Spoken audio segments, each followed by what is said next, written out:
Bonjour à toutes et à tous et bienvenue. Je m'appelle Barbara Bégaud, je suis chargée de mission lutte contre les discriminations pour l'ISNAR-IMG et interne de médecine générale à Lyon.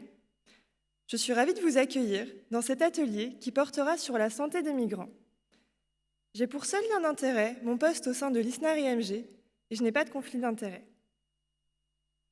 Comme vous le savez, l'immigration est un sujet récurrent du débat public. Les flux migratoires sont destinés à s'amplifier, notamment devant les crises politiques et écologiques auxquelles de nombreux pays font déjà face. Les personnes migrantes sont exposées à de nombreuses problématiques durant leur parcours. Et plus particulièrement, l'accès aux soins peut représenter un vrai combat. Or, en France, les migrants ont des droits. Et il existe différentes structures d'accueil leur proposant des aides et des soins. Il est cependant essentiel de comprendre leurs spécificités afin de leur proposer des soins adaptés. Ainsi, je remercie nos deux intervenantes qui vont vous proposer une introduction de ce sujet et quelques exemples de pratiques de soins. Puis, vous pourrez leur poser toutes vos questions à la fin de l'atelier. Enfin, je vous présente Dr Caroline Aparicio, médecin à la permanence d'accès aux soins de santé, ou PASS, à l'hôpital de Lariboisière à Paris, que j'invite à monter sur scène.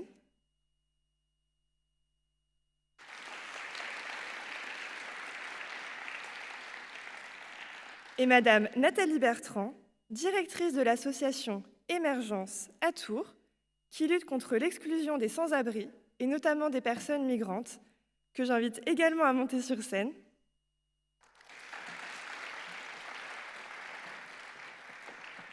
Et à qui je donne maintenant la parole. Je vous souhaite une excellente conférence à toutes et à tous.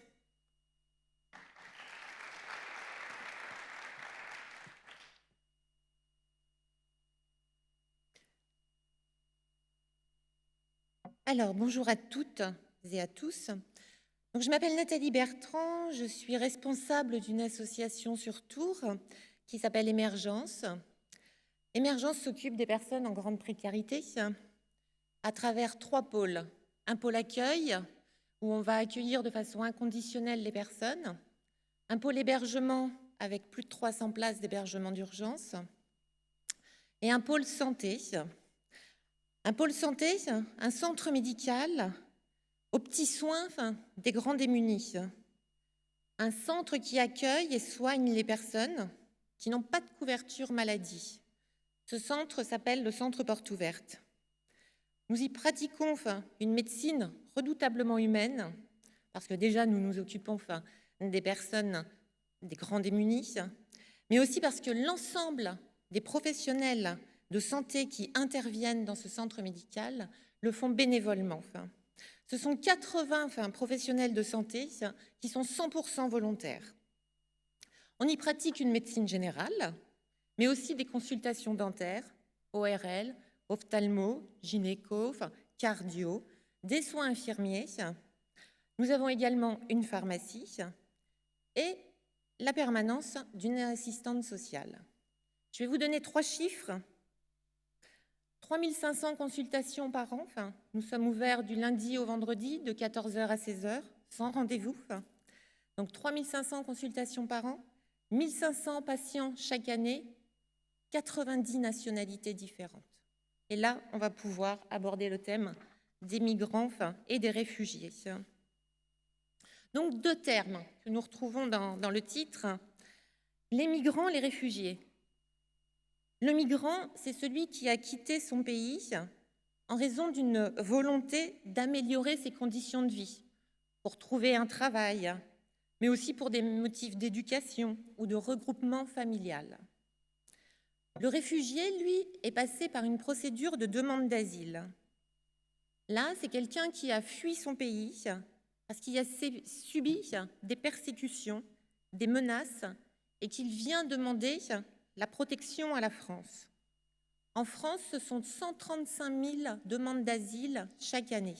135 000. C'est l'OFPRA, l'Office français de protection des réfugiés et des apatrides, qui va examiner chaque demande d'asile et qui va conduire le demandeur d'asile soit vers le statut de réfugié, soit vers le statut de débouté. Si la personne déboutée refuse de retourner dans son pays d'origine, alors on va changer la terminologie et elle va devenir un sans-papier. On peut parler également de clandestin. Le clandestin, c'est celui qui a enfreint les règles du droit au séjour, c'est-à-dire qu'il n'a pas fait de demande. Le sans-papier n'est pas un clandestin, parce qu'il est connu administrativement. Migrant, réfugié, débouté, sans-papier, clandestin, on peut aussi entendre étranger, immigré. Alors, est-ce que chaque statut peut permettre l'accès aux soins? Oui. Et est-ce que chaque statut peut permettre l'accès à une couverture maladie? Oui, mais pour les demandeurs d'asile, les réfugiés ou toute personne en précarité en France, il existe la CMU et la CMU va s'appliquer. Le demandeur d'asile, le réfugié, va alors avec la CMU, complémentaire maladie universelle, être un assuré social et il va posséder une carte vitale, à condition bien sûr qu'il en fasse la demande. Pour les déboutés, les sans-papiers, les clandestins, c'est l'AME, l'aide médicale État, qui va s'appliquer. Dans le cas d'une AME, le bénéficiaire n'est pas considéré comme un assuré social. Il n'a pas de carte vitale. Il n'a donc pas l'obligation d'avoir un médecin traitant, mais surtout, il va être exclu de tous les programmes de prévention. Par exemple, la prévention bucco-dentaire pour les enfants, les campagnes de dépistage du cancer du côlon, du sein, par exemple. Malgré cette médecine à deux vitesses ou cette prise en charge, en tous les cas médicale à deux vitesses, on constate que ces personnes ont le droit d'une protection maladie, comme je disais tout à l'heure, à condition qu'elles en fassent la demande. Le non-recours à l'assurance maladie est un frein à l'accès aux soins. En France, ce sont 30% de la population globale qui n'ouvre pas ses droits et qui s'exclut donc du système de santé. Pour lutter contre cette exclusion et faciliter l'accès aux soins pour tous et les accompagner également dans les démarches nécessaires à l'ouverture des droits, en 1998, dans sa loi de lutte contre les exclusions, le gouvernement a mis en place les permanences d'accès aux soins et de santé, les PASS.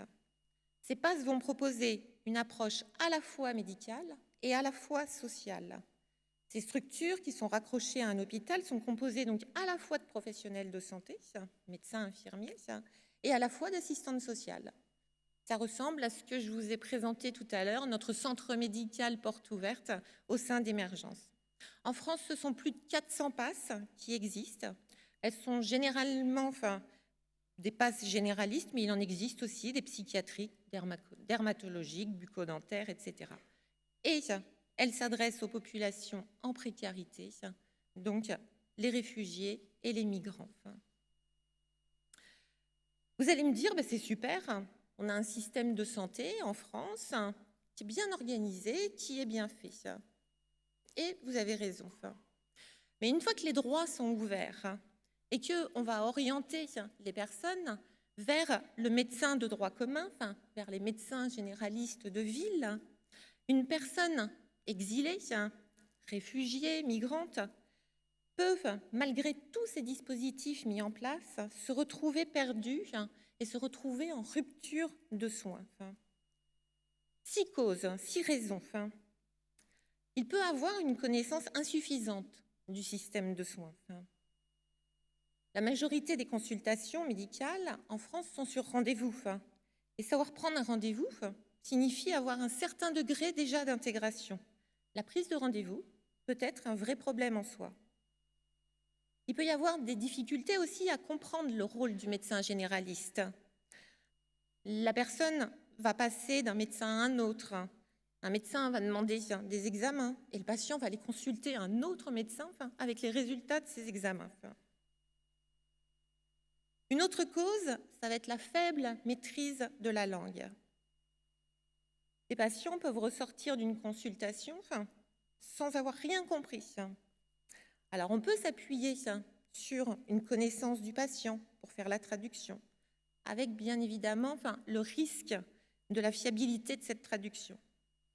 L'idéal, c'est l'interprétariat professionnel téléphonique, mais qui a un coût, certes.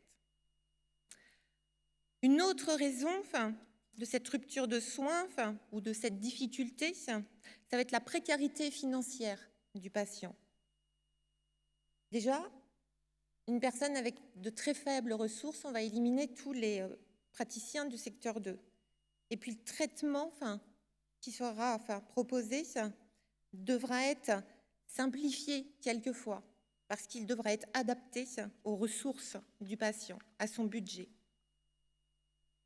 Un autre frein, la précarité sociale. Le migrant, le réfugié subit souvent une instabilité dans son hébergement, qui va être un frein au suivi médical.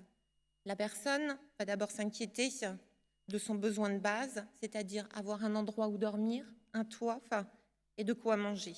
Et puis elle va mettre au second plan de côté sa santé. Une autre barrière, la barrière culturelle. La représentation différente des maladies ou des symptômes. Les médecins avec qui je travaille me disent quelquefois, le migrant a dit « Ah, j'ai mon corps qui est tout chaud ». Et en fait, ça voulait dire « J'ai de la fièvre, docteur ». Et puis, il va y avoir tous les troubles psychotraumatiques qui peuvent entrer ou amener le patient dans un cercle vicieux de répétition de symptômes. 60% des personnes exilées disent avoir subi des violences dans leur pays, dans leur parcours migratoire. Et 20% déclarent avoir été victimes de torture. Ne pas oublier que la torture est pratiquée dans 2/3 des pays dans le monde. Le médecin va alors avoir un rôle crucial. Il va devoir s'adapter, être ouvert, être à l'écoute, instaurer une relation de confiance pour devenir le médecin référent, le repère. Et il aura aussi besoin d'échanger avec ses collègues.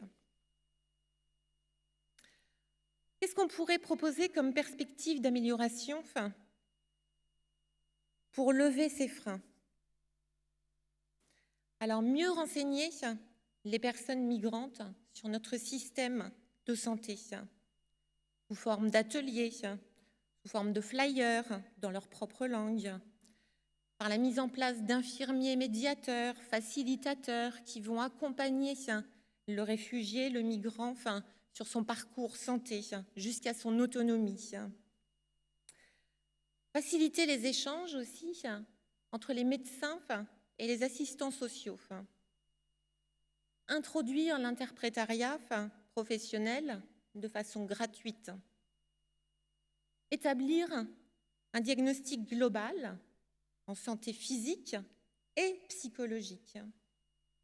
Et puis, je pense aussi proposer aux étudiants en médecine, aux internes, mais aussi aux médecins généralistes déjà installés, des stages, des périodes d'immersion dans des structures de soins telles que les PASS.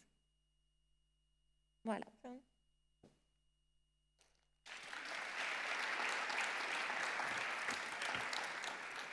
Merci. Merci beaucoup, Madame Bertrand. Et maintenant, je donne la parole à Dr Aparicio pour la suite.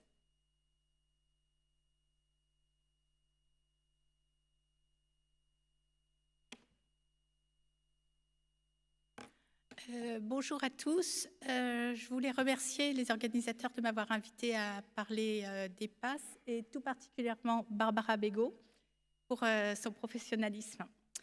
Je suis médecin à la permanence d'accès aux soins de santé à l'hôpital Lariboisière à Paris. Je vais commencer par vous présenter quelques cas cliniques et également la polyclinique PASS de Paris qui représente que 2% des PASS. Et donc après, je parlerai plus généralement des PASS en France, puisque j'ai bien conscience que nous avons une grosse PASS urbaine et ça ne représente pas l'ensemble des PASS sur le territoire. Je vous ai mis 3 cas cliniques. Pour illustrer mon propos, le premier, il s'agit d'un jeune homme de 16 ans qui est originaire de Sierra Leone, qui est un mineur non accompagné, qui est passé par la Méditerranée, qui est arrivé sur le territoire français 10 jours avant notre consultation. Il est complètement perdu. Et lui, il vient nous voir pour des insomnies et une anorexie depuis 2 mois avec un flou visuel. Il ne prend pas de traitement, il ne se connaît pas d'antécédents et sa tension artérielle est à 24/13. Et on est un petit peu inquiet pour lui et on a peu de choses. L'interrogatoire est assez frustre. Pour lui, on a fait une biologie et un scanner cérébral qui retrouve, donc je vous ai mis les chiffres là, une insuffisance rénale chronique avec une créatinine à 1600 micromoles par litre, avec une anémie. Et c'est un jeune homme qui a une insuffisance rénale terminale chronique sur une probable néphropathie ancienne, qui n'est pas connue et qui a c'est une urgence et il est transféré dans un service de néphrologie hôpital pédiatrique. Deuxième cas clinique, c'est une dame âgée de 46 ans originaire du Mali. Elle est en France depuis plus longtemps. Elle est en France depuis 2017, donc ça fait 5 ans. Dans son parcours, on apprend qu'elle a été victime de violences sexuelles et physiques et victime d'esclavage en Libye. Elle n'a plus de couverture sociale parce que cette dame, elle a eu l'aide médicale d'État et elle est de nouveau en rupture. Elle travaille, non déclarée, elle est garde d'enfants et elle a un hébergement dans un studio avec des compatriotes. Et cette dame, elle a une lomboradiculalgie chronique et elle a été voir plusieurs fois le médecin qui lui a donné des traitements et qui lui a prescrit une IRM qu'elle n'a pas réalisée parce que là, l'IRM, c'est trop cher. Et donc, elle vient nous voir.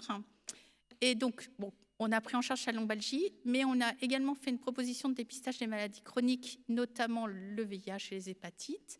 Et on a bien fait parce que cette dame est séropositive pour le VIH. Donc, ça, on la découvre quand même 5 ans après son arrivée en France. Et elle a aussi un PTSD. Donc, elle rentre dans un parcours de soins infectieux. Bon, elle revoit l'assistante sociale pour avoir des droits. Et je vous parle d'une des expériences à la Riboisière et ailleurs. On a un atelier LOBA qui danse comme thérapie qui est adressé à des femmes victimes de violences où il y a une danseuse professionnelle, une psychologue. Et les femmes viennent danser et parler pour libérer leurs paroles et améliorer leur santé mentale. Dernier cas clinique, c'est un monsieur originaire de Somalie qui, lui, est passé par l'Italie avant, comme souvent nos migrants. Et il a eu un antécédent de tuberculose. Et c'est un monsieur qui travaillait en Italie, mais qui est tombé d'un échafaudage et qui a eu une fracture rachitienne en 2016. Et là, sa vie a basculé une nouvelle fois. Ce qui m'intéressait dans ce cas clinique, c'est que ce monsieur, il avait réussi à partir de la Somalie à s'insérer, même si ce n'était pas déclaré, en Italie, et puis l'accident. Et donc là, il est venu en France, mais en France, il est SDF, il n'a pas de projet, il est alcoolique, il n'y a pas de couverture sociale, il ne voit pas de travailleur social, il n'a pas de famille, il est vraiment complètement à la rue. Donc chez nous, il est venu pour un ulcère chronique de la cheville. Donc on a fait des soins, on lui a fait un bilan et on a pu le transférer en lit halte soins de santé au SAMU social, qui sont des lieux d'hébergement pour les personnes sans droit où on peut faire des soins infirmiers et où il y a des travailleurs sociaux et on peut essayer de construire un projet. C'était pour illustrer quelques cas. Alors, pour vous parler de la polyclinique du dispositif Arc-en-Ciel, en fait, les cellules de précarité sont nées à Paris d'abord en 92 à l'hôpital Saint-Louis, puis l'hôpital Saint-Antoine, puis l'hôpital Lariboisière en 94. C'était vraiment, l'idée c'était avant les PASS, puisqu'on a dit les PASS c'était en 98, d'avoir une mission de service public afin de garantir l'accès aux soins pour tous, d'avoir un accès aux soins sans passer par le service des urgences, et également d'avoir accès en transversal aux consultations de spécialité. Donc on a créé à Lariboisière une polyclinique avec une place dédiée, mais également un accès transversal, de manière à ce que les patients puissent aller dans les consultations de spécialité de la même manière en ayant accès aux spécialistes comme ça. Donc nous, à Lariboisière, en 2018, on a eu 6438 patients en file active totale et à la polyclinique 3853. Et notre nombre de passages en 2018 était de 20 000 patients. Je voulais vous donner une caractéristique de nos patients qui sont sortis de la thèse du docteur Nora Oussadou, qui a fait une étude des patients diabétiques et inégalité de santé dans le service. Donc, sur 478 consultants, l'âge moyen était 40 ans. Il y avait 70% d'hommes et 30% de femmes. Ce chiffre est en train de changer. On a plus de femmes maintenant. 18% ne parlent pas français et 85% dans cette thèse étaient en situation de précarité ou de très grande précarité selon score EPIS. Comme vous pouvez le voir, la majorité de nos patients viennent d'Afrique du Nord et d'Afrique subsaharienne, mais on a aussi pas mal d'Européens et je pense que nous allons avoir beaucoup d'Ukrainiens, puisqu'on suit les conflits dans le monde, et des patients du sous-continent indien. Qui on reçoit? On reçoit normalement des mineurs de plus de 16 ans. On peut recevoir des personnes âgées, des patients sans abri, mais on peut recevoir aussi des travailleurs pauvres qui ont une sécurité sociale, mais pas de mutuelle et qui ne peuvent pas accéder aux soins ni payer les médicaments. On reçoit des femmes victimes de violences et des hommes, notamment les HSH, violences conjugales, esclavage moderne, sexe transactionnel, etc. Des demandeurs d'asile, des personnes en situation irrégulière, des étudiants également, et des personnes atteintes de troubles psychologiques ou psychiatriques et des personnes atteintes de dépendance, alcool, drogue, mésusage des médicaments. Les pathologies que nous rencontrons, les psychotraumas, la gale, les maladies de peau, beaucoup de tuberculose, des hépatites, des VIH, les parasitoses, des diabètes, des hypertensions, les valvulopathies, des problèmes dentaires, des fractures, des pathologies osseuses liées à un trauma ancien, une plaie par balle, etc. Et nous, à côté de chez nous, on a des addictions chez des jeunes avec des mésusages des médicaments type gabapentine, tramadol. On a aussi un public de femmes enceintes particulièrement fragiles ou des femmes ayant accouché avec des bébés sans toit. Alors, je voulais faire un petit point sur l'observation type qu'on a mis en place à la passe de la Riboisière pour vous montrer qu'en plus des antécédents, histoire de la maladie, examen clinique, il y a tout un tas de questions à poser aux patients qui consultent en passe. Donc, son contexte de départ, son pays d'origine, quel était son métier, sa situation familiale, qu'est-ce qui a fait qu'il part? Est-ce que c'est pour fuir une excision, un mariage forcé ou des raisons économiques?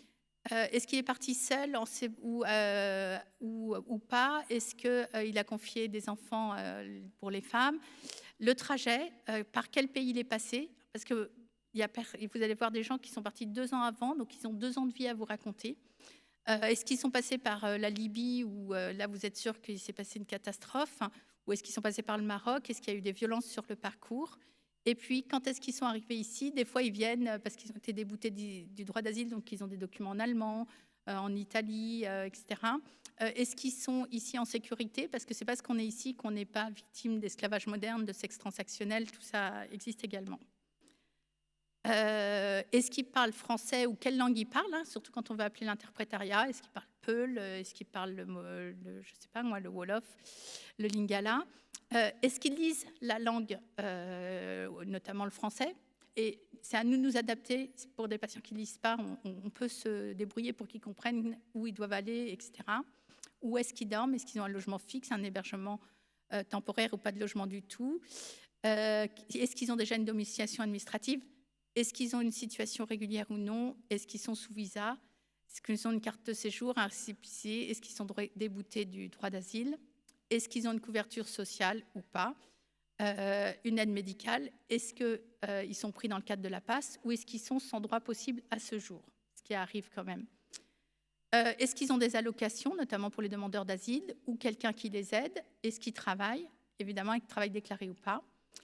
Est-ce qu'ils ont accès aux douches ou est-ce qu'ils ont accès aux repas? On comprend bien que quand on va prescrire de l'insuline à un diabétique qui ne mange pas, on va devoir s'adapter, ou en tout cas qui ne mange pas comme on l'apprend quand on doit traiter un diabétique. Est-ce qu'ils sont en présence d'un parent, d'un conjoint? Est-ce qu'ils ont des partenaires stables ou multiples, avec des hommes, avec des femmes? Est-ce qu'il y a des enfants à charge? Est-ce qu'il y a des amis? Est-ce qu'il y a un soutien associatif? Et on verra bien que là, du coup, on va pouvoir les accompagner vers des associations si nécessaire, etc. Je voulais faire un petit point, mais Madame Bertrand a un petit peu parlé sur la relation patient-médecin, l'interculturalité. Donc, l'individu se construit en interaction avec son environnement. Dans le monde occidental, c'est plutôt autonomie de l'individu, liberté, absence de prise en compte de l'individu. Et dans le monde non occidental, l'individu est dans un groupe, il y a la place de l'invisible, les démons, les sorcelleries, etc. Il peut y avoir, en tout cas. L'interculturalité est un processus dynamique d'interaction et d'échange. Et nous, on doit, en tant que médecin, en tant que soignant, en tant qu'infirmière, prendre les différences d'ordre culturel des patients avec une grande ouverture d'esprit et de curiosité, centrée sur le soin et sur l'individu. Il faut qu'on travaille sur nos propres représentations, c'est vraiment essentiel. Et il faut se souvenir que le patient est celui qui connaît le mieux sa situation. Il faut le croire, il faut lui demander, il faut lui dire « je ne connais pas, dis-moi toi qui tu es ». Enfin, je vous vois, hein, mais voilà. Et pas penser que parce qu'il vient de là, il est comme ça, parce qu'on peut se tromper complètement. Et à ce moment-là, on rate la relation. Et quand on ne sait pas, il faut trouver ce qu'on a d'humanité en nous pour l'offrir en échange. Donc là, je ne vais pas y revenir. Donc on a dit les PAS sont des cellules de prise en charge médico-sociale qui sont arrivées après la loi relative à la lutte contre les exclusions en 1998. Leur fonctionnement a été remis à jour en 2013 par la circulaire du 18 juin.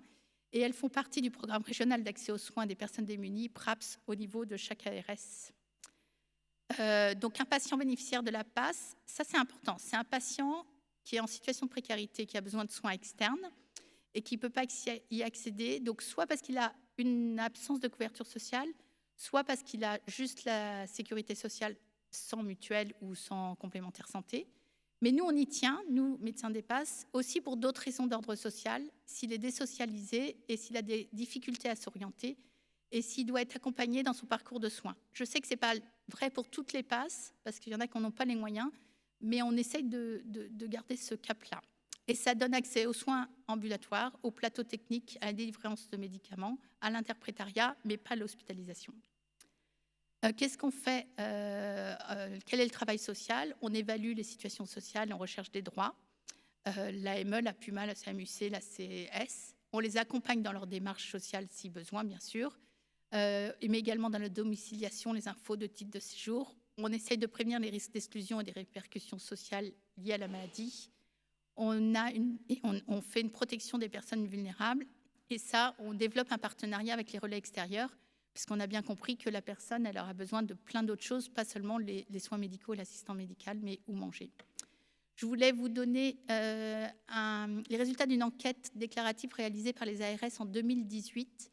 Donc en 2018, il existe 455 passes, donc 61 sont des passes mobiles. Des passes mobiles, c'est des passes qui vont vers des publics spécifiques, par exemple à Calais ou dans des parcs au Bois de Boulogne, par exemple, vers les transgenres. Donc ça, c'est 13%.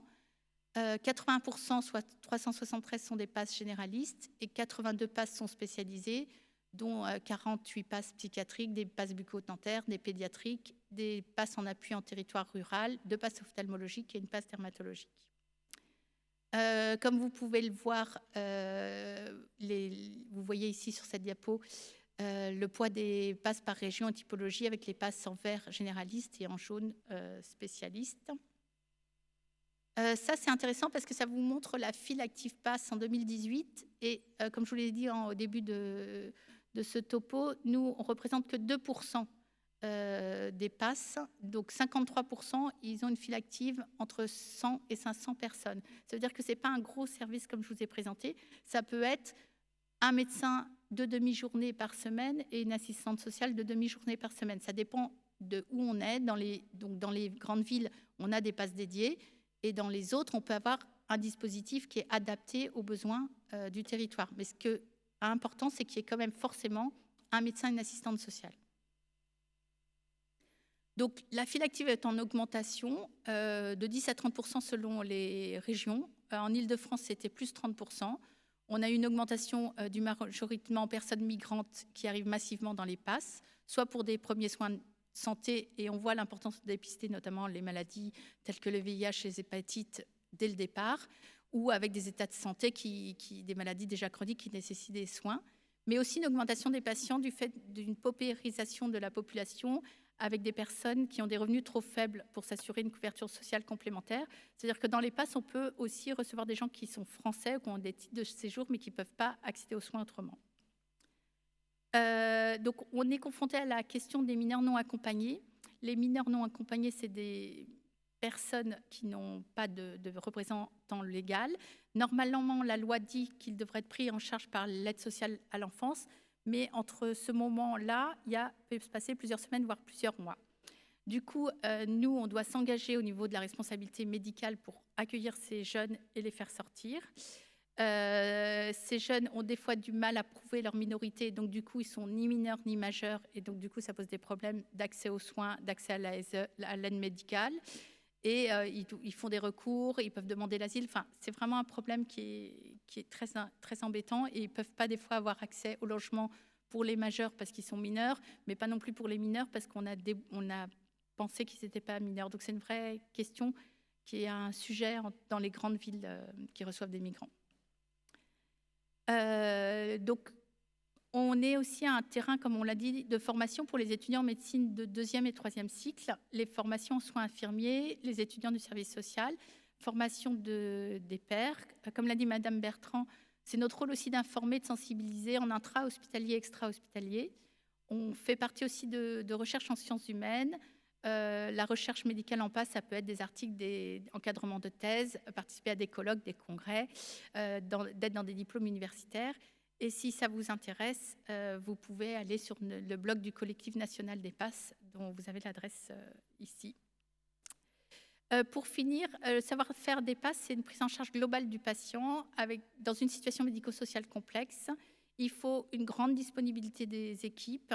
Il y a un lien étroit entre les assistants sociaux, les infirmiers, les médecins, un psychologue, un kiné, travailler en pluriprofessionnalité. Et évidemment, travailler en réseau avec les associations, lien avec les partenaires externes pour la continuité, puisqu'il faut qu'on développe l'accompagnement. Ça peut être aussi travailler avec les médecins de ville, parce que, comme on l'a vu tout à l'heure, il y a beaucoup de patients qui ont des droits, qui les perdent, qui les réont. Donc, il faut être capable d'être là au moment où ils perdent les droits et les renvoyer après vers le réseau de ville. En conclusion, les PASS, c'est avoir une capacité d'adaptation à des situations très diverses. C'est un lieu de parole, d'aide et d'orientation. On a un rôle d'éducation et de santé publique, et on a un grand enrichissement déjà de nous parce qu'on rencontre vraiment tous les jours des personnes extraordinaires. Je vous remercie.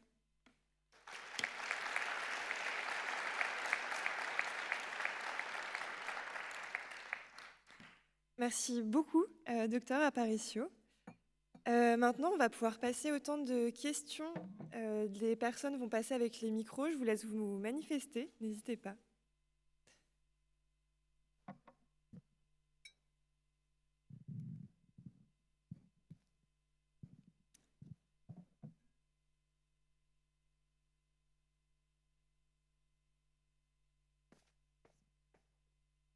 Je ne sais pas si on m'entend. Ouais, si.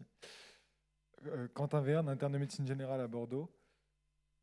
Déjà, merci pour votre présentation, c'était super intéressant et merci pour votre travail qui a l'air super important et nécessaire.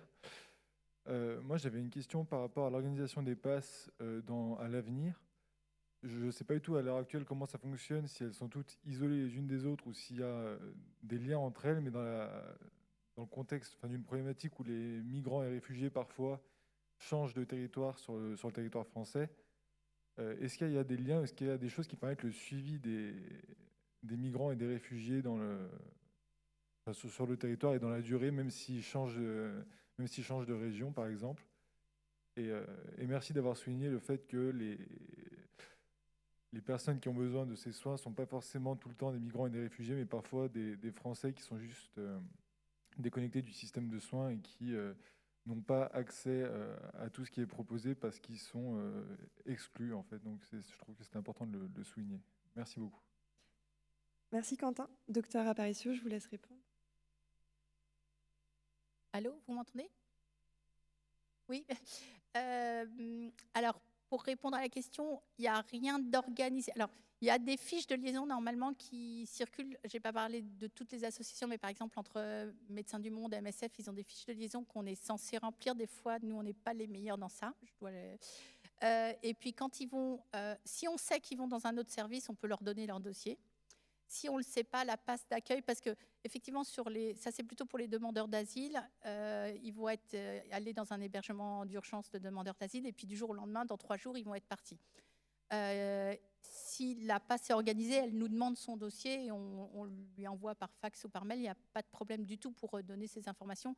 surtout quand on a fait, par exemple, les dépistages des sérologies.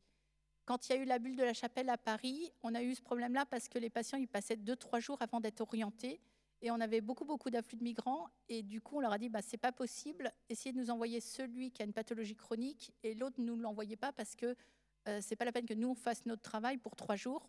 Si vous savez que dans 3 jours il sera à Toulouse, à Bordeaux, etc. Donc normalement on essaye maintenant de voir les gens quand ils sont à Paris, souvent ils viennent à Paris avant de partir, de les voir s'ils ont une pathologie chronique. Parce que ça, c'est urgent, il faut traiter le diabète, la polyarthrite rhumatoïde, ce que vous voulez. Et le travail qu'on fait à côté, ça peut peut-être attendre une semaine ou 2 qu'il soit dans le... Voilà. Mais il n'y a aucun problème pour envoyer les informations. Encore faut-il qu'on nous les demande. Mais ça se fait en passe. Hein. Enfin, je veux dire, comme on va poser, on va prendre du temps auprès du patient, on va lui demander si par hasard il avait vu un médecin avant nous. Et si c'est le cas, on va demander... on va le... Voilà. Et merci de souligner, parce que c'est vrai que, par exemple, moi, il y a un sujet qui me fâche aussi, par exemple, c'est les personnes, notamment du Maghreb, qui ont travaillé ici toute leur vie, qui touchent une retraite en France, qui vivent en Algérie, au Maroc, parce que c'est leur choix. Et quand ils viennent en France pour remettre à jour ça, n'ont pas de droit, parce qu'ils ne sont pas sur le territoire français. Et donc, on reçoit des vieilles personnes qui ont quand même cotisé 40, 50 ans, je ne sais pas. Voilà. Merci, docteur Aparicio. Est-ce qu'il y a d'autres questions? Oui, Raphaël Dachicourt pour Lille. Ma question, c'était quel lien entretiennent les... C'est ici. Voilà. Quel lien entretiennent les PASS avec certaines associations qui ont également des missions d'accueil de personnes en situation de précarité. Moi, je viens de Lille, donc je pense à l'association Médecins Solidarité Lille, mais il y a aussi Médecins du Monde qui ont, je crois, des centres d'accueil, de soins et d'orientation. Quelle articulation avec les PASS? Je ne sais pas où vous êtes. Les liens, ils doivent être le plus large possible. Le problème, c'est plus... Ah, vous êtes là. C'est plutôt le temps qu'on a pour les développer. Mais il est clair que plus on a d'associations, plus on a d'aide. Alors, je n'ai pas parlé des médiateurs culturels, par exemple, qui peuvent être une aide. Mais c'est sûr que, par exemple, vous avez une personne qui vit avec le VIH, il faut aller vers des associations d'aide pour ces personnes. Nous, à Paris, par exemple, on a une association pour les jeunes à la rue avec des chiens. Donc, il faut connaître le mieux son territoire, c'est une évidence. On ne peut pas faire tout seul. On a des associations, par exemple, sur les grands SDF, avec, par exemple, l'association Captif La Libération, qui les accompagne vraiment, pour le coup, sur jusqu'à nous, qui les accompagne dans toutes les démarches. On a aussi, nous, par exemple, le service civique, parce qu'il y a beaucoup, je n'ai pas peut-être assez souligné le mot accompagnement, qui est primordial. Donc, il faut connaître son territoire. Il y a de la place pour tout le monde. Il faut se faire connaître. Il faut renvoyer vers les associations ou vers la ville. Nous, on travaille par exemple avec un centre médical pour que les patients assurés sociaux, ils sont vus par un médecin de ce centre chez nous dans la PASS, qui l'accompagne après dans le centre médical, mais le centre médical sait qu'en cas de difficulté, le patient peut revenir chez nous. Donc, il faut faire ce travail, ça fait partie complètement du travail en PASS, que ce soit par les médecins, par les assistants sociaux, et il faut qu'on voit les associations, qu'on se connaisse, que voilà, on ne peut pas travailler tout seul et ce n'est pas souhaitable. Voilà. Merci, docteur Aparicio. Merci, Raphaël, pour ta question. Est-ce qu'il y a d'autres questions?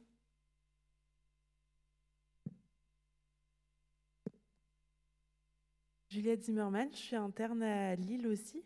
Je voulais vous demander une question un peu plus concrète sur le contenu de votre travail. Est-ce que c'est plus du suivi? Et si, par exemple, vous êtes face à une urgence, je pense par exemple aux urgences chirurgicales, vers qui vous l'orientez, puisque ces gens peuvent pas être opérés puisqu'ils n'ont pas les moyens?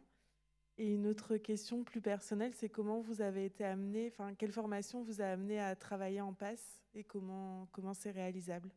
Merci beaucoup. Merci pour cette question. Alors, nous, on a une passe particulière. Encore une fois, on a 2%, on fait partie des 2%. Mais nous, on a des infirmières qui font les bilans en urgence et on peut faire venir le chirurgien à la passe et il peut être hospitalisé directement en chirurgie. Attention, il ne va être opéré que s'il a une pathologie urgente.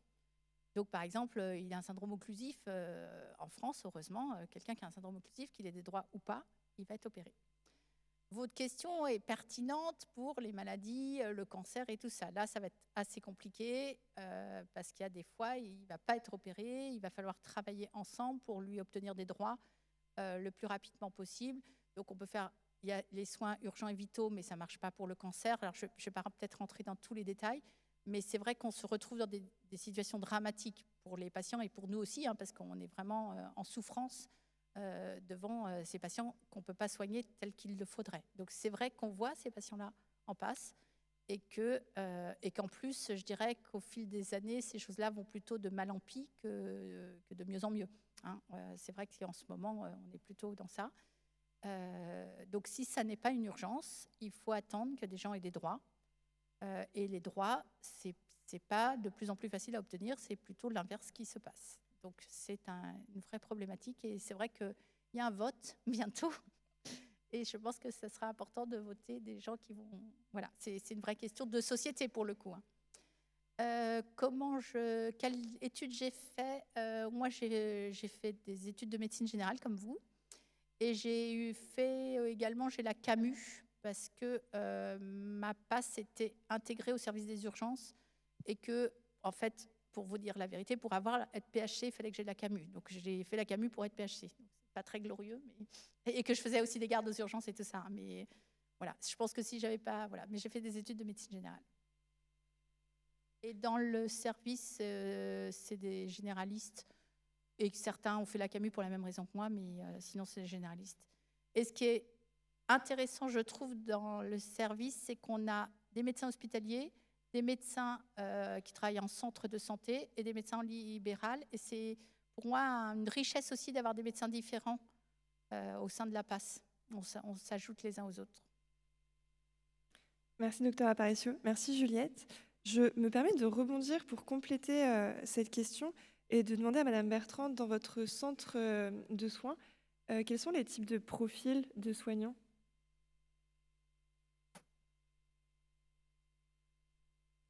Vous m'entendez? Oui, c'est bon. Il y a les coupes. Alors, on va avoir des médecins généralistes, des spécialistes. On a un dentiste, on a un cardio, un gynéco, un dermato, ORL, voilà. Alors 70% des professionnels de santé sont des retraités, plutôt jeunes retraités. On a 30% qui sont en activité. Plutôt des médecines libérales, ce qui leur permet peut-être d'avoir un peu de temps, et puis qui vont donner, alors ça peut être 2 heures par mois, voilà, de leur temps à ça. Mais c'est vrai ce que vous disiez que en fonction, si le médecin issu de l'hospitalier, du libéral, il va y avoir une approche différente. Je fais juste une parenthèse, c'est qu'on a ouvert dans notre centre médical là, depuis juillet un centre de vaccination anti-Covid qu'on ferme là à la fin de la semaine. Et que là, on a eu beaucoup d'affluence de médecins et on avait aussi bien des hospitaliers que des libéraux.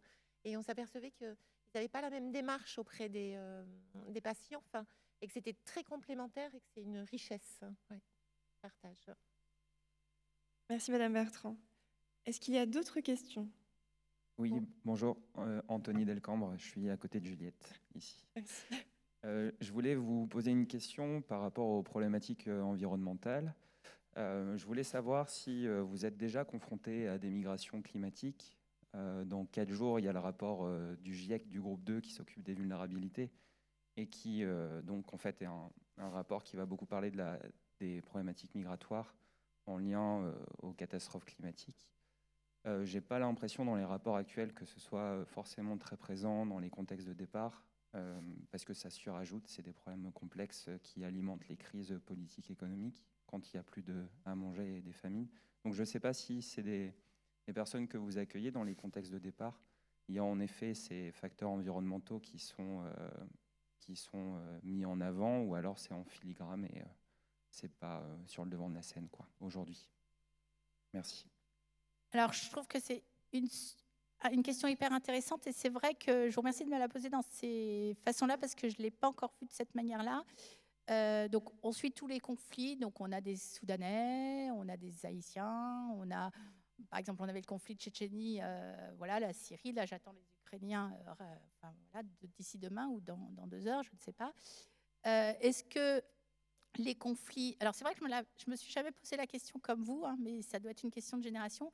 Est-ce que les conflits au Soudan sont liés à des guerres politiques ou est-ce que c'est déjà une question environnementale? Voilà, la famine dans le monde et les conflits, enfin voilà, je ne saurais pas comment vous répondre, mais je pense que c'est hyper intéressant de voir les choses comme vous le proposez. C'est vrai que comme on est centré, je pense à un patient qui m'avait bouleversée, c'était un Soudanais justement qui était agriculteur, mais ce n'était pas complètement environnemental parce que lui, on était venu lui dire demain tu quittes ton village et nous on prend ton village et ton terrain. Et lui, il avait refusé. Ils étaient revenus 48 heures après. Il était parti, il lui avait tiré dans le bras. Il était parti avec ses 7 enfants et sa femme. Et au cours de la migration, il a perdu 5 enfants et sa femme. Peut-être qu'ils ne sont pas morts, hein, mais ils ont été perdus. Et ce monsieur-là, il a été donc, opéré, puis amputé. Et donc voilà, une histoire bouleversante. On parlait de culture complètement différente de la mienne. Et ce monsieur, j'ai pris du temps, un interprète, donc il me raconte son histoire qui était bouleversante. Et je l'ai aidé à s'habiller, déshabiller. Et il m'a offert un cadeau à la fin. Il m'a dit docteur, est-ce que vous êtes musulmane? Parce que je ne suis pas, mais c'était vraiment pris comme un cadeau. Est-ce que ce monsieur, il pourrait être inclus dans ce que vous dites complètement, j'imagine? Mais moi, enfin voilà. Mais je pense que c'est peut-être une façon de voir les choses et sûrement qu'il faudra la voir comme ça. Je suis complètement d'accord, je partage. Mais j'ai pas encore. Je vous remercie en tout cas de m'avoir permis d'y penser comme ça. Merci beaucoup et merci Anthony. Bonjour. Je suis du coup Camille Elluin, interne de médecine générale à Bordeaux. Et je suis là. Je travaille actuellement aux urgences de l'hôpital de Pau, où on a une passe, il me semble, attenante au service, qui fait un travail énorme. Et il arrive quand même qu'on ait des consultations de personnes en situation de grande précarité, avec notamment une barrière de la langue, donc des étrangers. Et je me demandais si on pouvait faire appel à un interprète. Et est-ce qu'on doit passer par la passe dans des services d'urgence ou ailleurs dans l'hôpital? Et il me semble, si je ne me trompe pas, que j'ai entendu parler de droit d'interprète. Comment ça se passe? Est-ce qu'il y a des interprètes qui sont un petit peu généralisables à tous les systèmes, les services en tout cas, et en dehors de la passe? Alors, nous, à l'hôpital Lariboisière, on a accès à l'interprétariat dans tous les services. Nous, on travaille avec interprétariat service migrants. On a accès à tous les services. Je donne quand même un bémol. Il y a une année, j'avais 2 internes extraordinaires qui ont appelé les interprètes pour tous les patients, pour bien faire tout ce que je vous ai dit. Et on est venu me toquer à ma porte en disant, dis donc, qu'est-ce qui se passe là? Tu as explosé le budget. Donc, on a accès intellectuellement, mais avec modération. Mais en tout cas, on a accès aux urgences, on a accès en médecine interne, on a accès en cardiologie.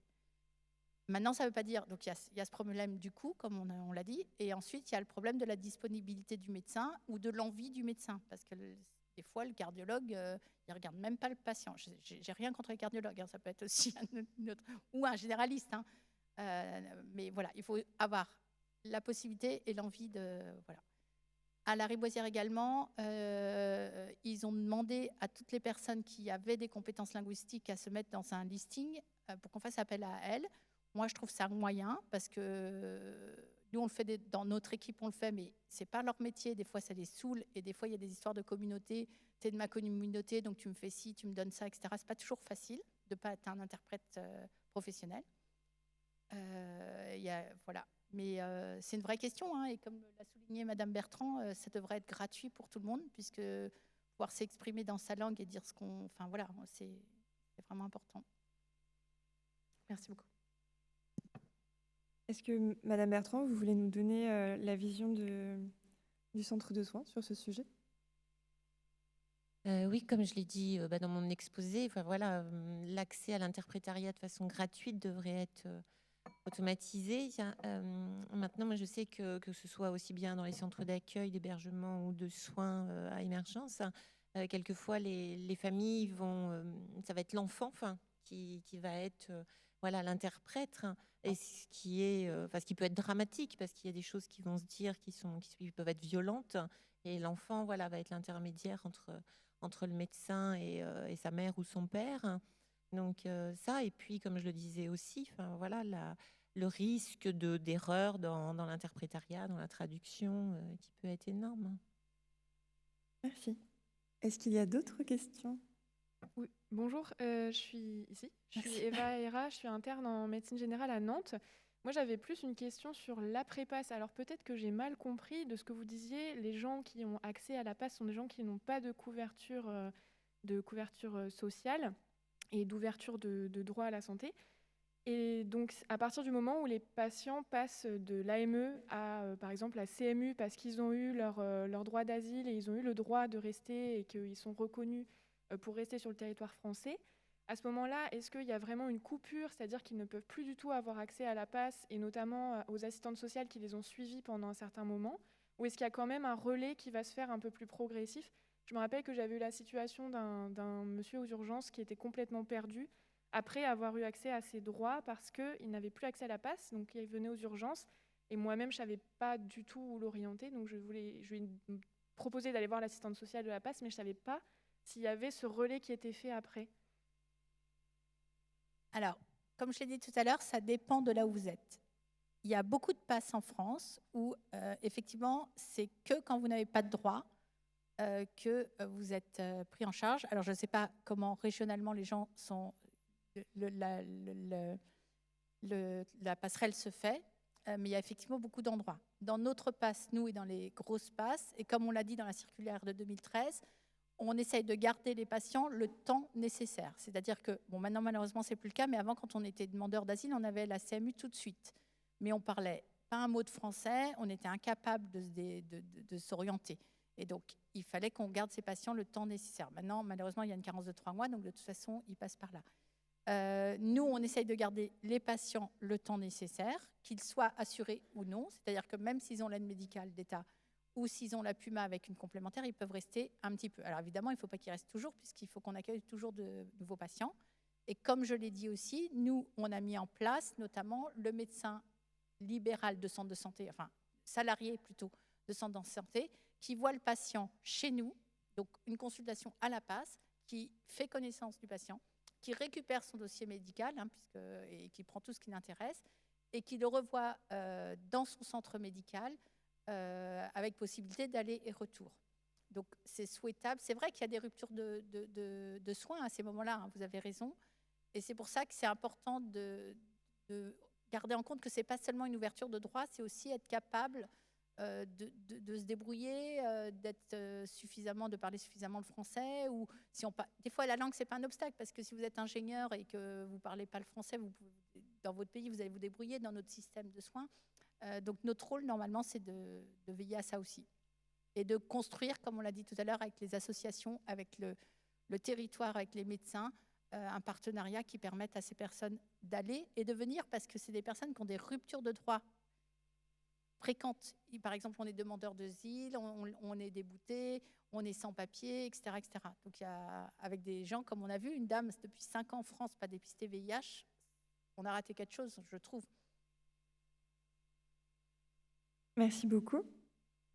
Et je vais juste rajouter, je pense qu'il faudrait aussi un relais, un accompagnement physique jusqu'à l'autonomie sur le parcours santé qui peut être fait par une infirmière, voilà, pour qu'il y ait vraiment une transition qui se fasse et que la personne devienne autonome dans la prise en charge de sa santé. Merci. Est-ce qu'il y a d'autres questions ?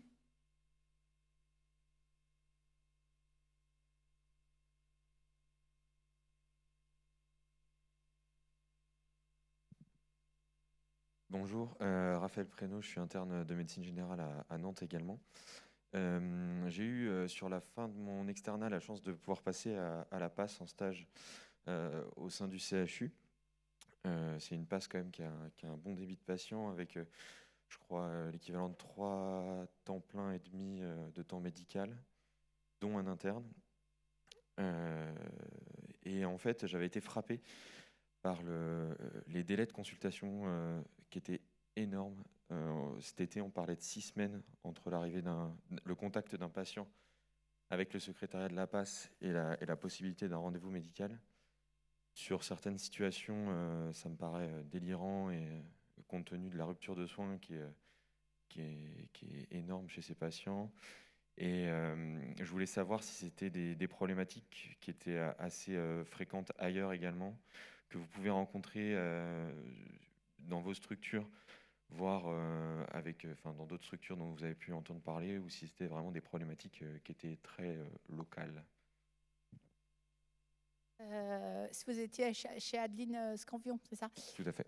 Et ben, je ne savais pas qu'elle avait ces difficultés-là. Ça a dû s'aggraver parce que...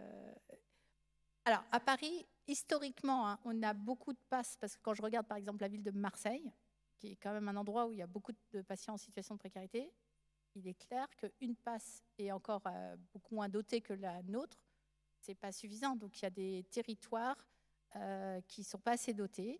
Les ARS...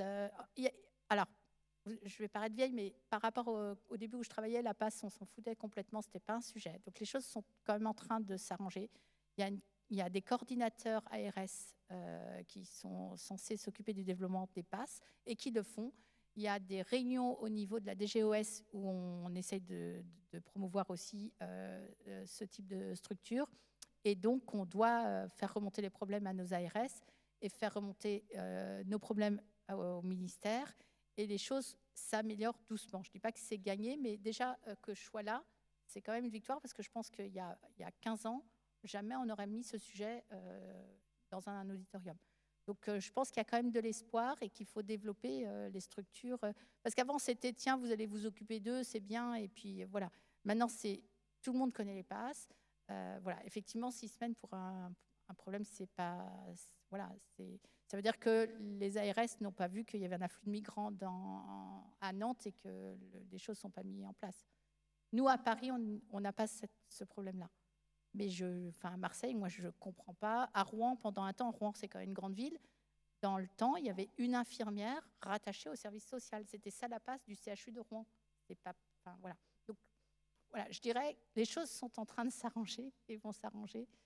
Et voilà, peut-être qu'il faut 2 passes à Nantes ou une passe, parce que maintenant il y a des passes intra-hospitalières, il peut y avoir des passes extra-hospitalières. Voilà, je ne suis pas rentrée dans les détails, mais selon les besoins, il peut y avoir différents types de passes. Est-ce qu'il faut, à Calais, il y a des passes spécifiques. Peut-être qu'il faut développer des choses avec l'ARS Pays de la Loire, sûrement.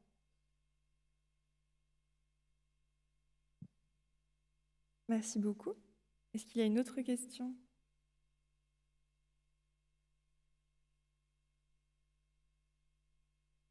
Bonjour, je m'appelle Ksenia, je fais partie de la circonscription d'Angers. Vous avez parlé que les détenteurs de l'AME étaient exclus de tout programme de prévention. Comment faites-vous pour leur proposer cette prévention et notamment les dépistages et comment on peut aider en tant que médecin généraliste en libéral ? Alors en fait, on va utiliser notre réseau pour pouvoir proposer des dépistages. Ça va être sur les lieux d'accueil, sur les lieux d'hébergement. Par exemple, nous, à l'association Émergence, on va travailler avec le CLAT, qui va venir de façon régulière sur un lieu d'hébergement de 72 places, des familles migrantes. À partir de là, après, voilà, c'est des... comment dire, c'est de la souplesse de l'adaptation de nos structures.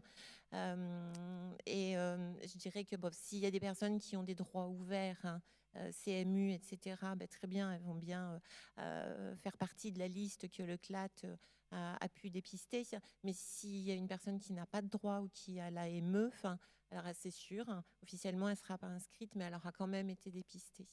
Je pense qu'il faut savoir s'adapter, il faut savoir être ouvert. Voilà, la santé, c'est ce qu'il y a de primordial. Là. Donc, je dirais que c'est de la volonté. Voilà. Si on a envie, on va le faire.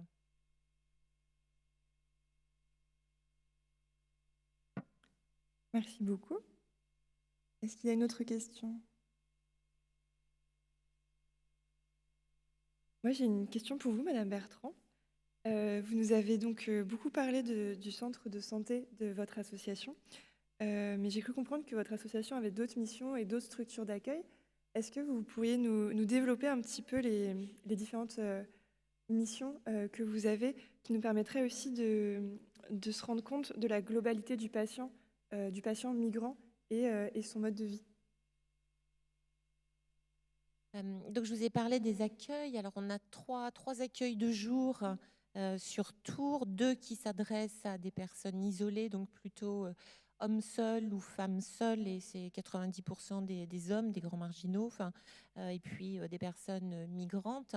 Et le 3e accueil est destiné aux familles, parce qu'on part du principe qu'on ne peut pas accueillir sur un même site et des personnes avec des problématiques psychiatriques, des problématiques d'addiction, voilà, et des enfants à côté. Donc voilà, c'est 2 accueils de jour différents. Un accueil de jour, c'est répondre aux besoins primaires de ceux qui n'ont pas de domicile. Ça va être pouvoir prendre un petit déjeuner, pouvoir prendre une douche, faire laver son linge, une bagagerie, mais ça va être aussi une domiciliation, et puis créer du lien, le lien social qui va nous permettre ensuite d'orienter la personne, voire de l'accompagner physiquement vers le soin s'il y a des obstacles à la considération de sa santé.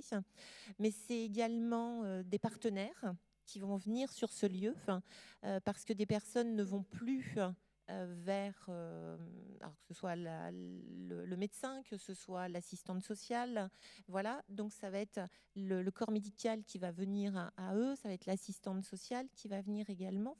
Donc par exemple, nous sur nos accueils de jour, on va avoir l'équipe mobile psychiatrique précarité exclusion, qui va venir à raison d'1 fois par semaine, tenir des permanences.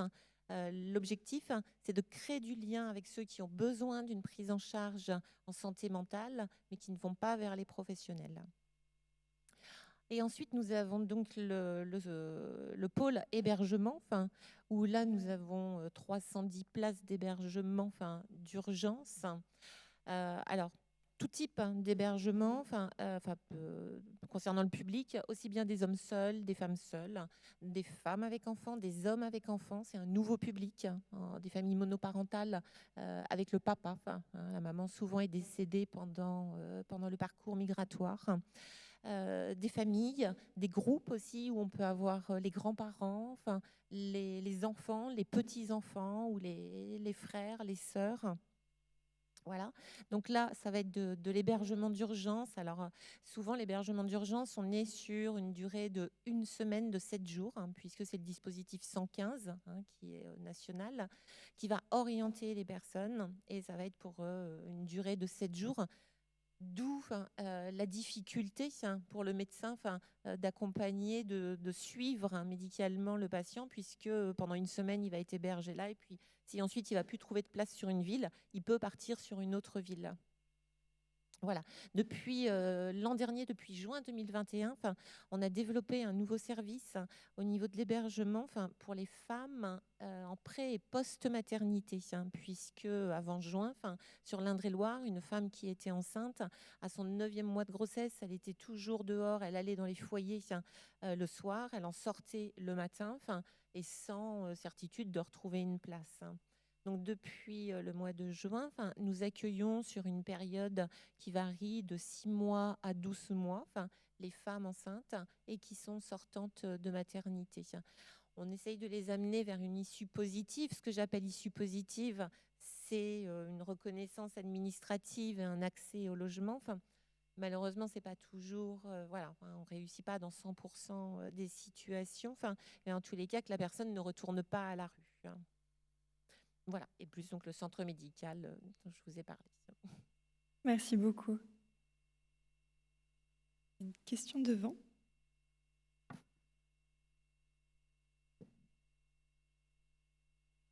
Et ce sera la dernière question pour après clôturer cet atelier.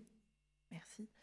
Donc, je m'appelle Lucie, je suis interne en médecine générale et je voulais poser la question de comment vous voyez le lien entre le médecin et les possibilités d'hébergement, un peu pour rebondir sur ce que vous disiez à l'instant, parce que je trouve que c'est l'hébergement étant quand même on le sait maintenant, un des premiers déterminants de l'état de santé, notamment avec la notion d'errance, errance du logement, errance médicale et donc rupture de soins.